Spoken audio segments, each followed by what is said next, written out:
जब मतदान शुरू हुआ तो मुसलमान सुबह से उठकर लाइन में लग गए और सबसे पहले वोट देकर आए। लंबी लंबी लाइनें लग गईं और हिंदुओं ने क्या किया, हिंदुओं ने वो आराम से उठे, खाया पिया, आराम किया। उसके बाद दोपहर के करीब पहुंचे और देखा कि बड़ी लंबी लंबी लाइनें लगी हैं, तो आधे लोग तो लंबी लाइनों को देखकर ही घर लौट गए कि बेकार है, इतनी देर तक कौन इंतजार करेगा। हिंदू औरतों की इज्जत लूटी गई, उनकी हत्या की गई, बड़े पैमाने पर कत्लेआम हुआ और जो लोग आराम करने के लिए घर गए थे वो हमेशा के लिए आराम की नींद सुला दिए गए। वो गलती जो कुछ लोगों ने की थी उसकी सजा कितने लोगों ने भुगती और कैसे भुगती। बात यह है कि मतदान में हिस्सा न लेने का नतीजा क्या होता है, उसको मैं एक किस्से के साथ, एक फैक्चुअल कहानी के जरिए, घटना के जरिए आपको बताना चाहता हूँ। ये जिक्र जो है 1946 का, 1946 का, बंटवारे के पहले का। सियालकोट का आपने नाम सुना होगा। पाकिस्तान का जो पंजाब है, उस पंजाब प्रांत है, उसका एक जिला है सियालकोट। लाहौर से उसकी दूरी है 135 किलोमीटर और जम्मू से सिर्फ 42 किलोमीटर। गोपीनाथ बारदोलाई जो असम के बड़े नेता थे, देश के नेता थे, असम के खास तौर से बड़े नेताओं में थे, वो चाहते थे कि सियालकोट जो है वो भारत में रहे। जब भारत पाकिस्तान का बंटवारा हो रहा था, देश का बंटवारा हो रहा था कहना चाहिए, उस समय वो चाहते थे।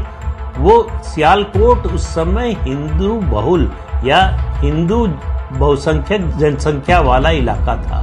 फिर भी तय हुआ कि इसका फैसला जनमत संग्रह से होगा। जनमत संग्रह की तारीख तय हो गई, वोट का तरीका तय हो गया और तारीख और जो है समय तय हो गया।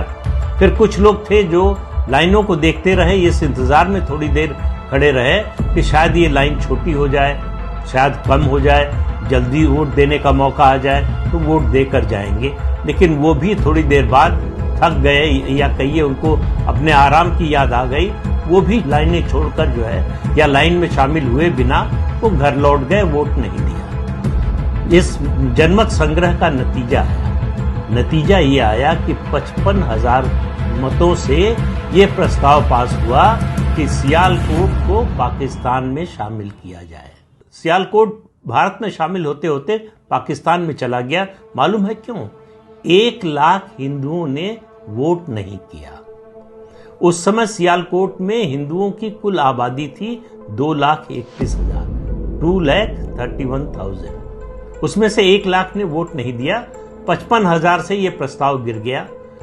उसके बाद आपको याद होगा कि 1946 का 16 अगस्त का दिन, जब जिन्ना ने डायरेक्ट एक्शन की कॉल दी, जब डायरेक्ट एक्शन की कॉल दी तो उसका कहर जो है वो सियालकोट में भी बरपा।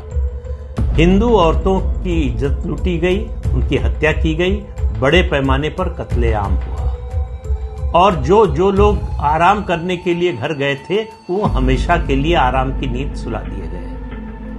और 1951 यानी ये 1941 के सेंसस की फिगर बताई मैंने, 2,31,000 हिंदू पॉपुलेशन थी और 1951 यानी 10 साल बाद जब सेंसस हुआ, और जब ये मैं बता रहा हूँ 1941 के सेंसस के आधार पर, तो 1946 की बात कर रहा हूँ। 1951 में जो सेंसस हुआ उसके मुताबिक सियालकोट में हिंदुओं की आबादी केवल 10,000 बची, केवल 10,000 बची। और 2017 की फिगर के अनुसार सियालकोट में हिंदुओं की आबादी सिर्फ 500 है। आज पता नहीं एक भी हिंदू वहां है या नहीं है।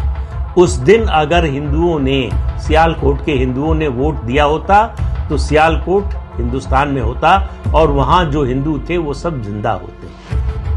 तो वोट न देने का क्या असर हुआ ये आप इस बात से समझिए।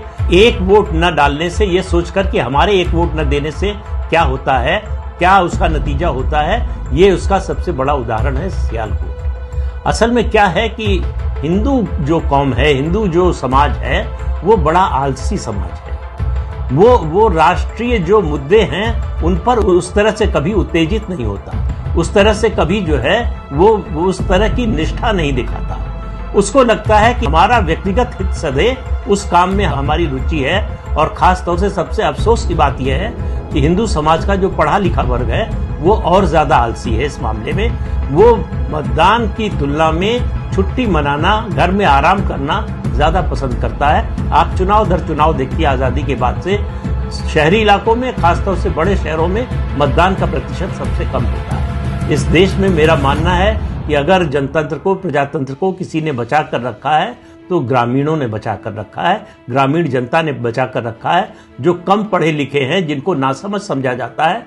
दरअसल इस देश में जनतंत्र के सबसे बड़े रक्षक वही लोग हैं। तो वोट देने जाएंगे नहीं और नरेंद्र मोदी से ये अपेक्षा करेंगे कि वो देश में क्रांति कर दे, सब कुछ बदल दे, लेकिन हमसे वोट देने के लिए ना कहें। हम वोट देने के लिए नहीं निकलेंगे।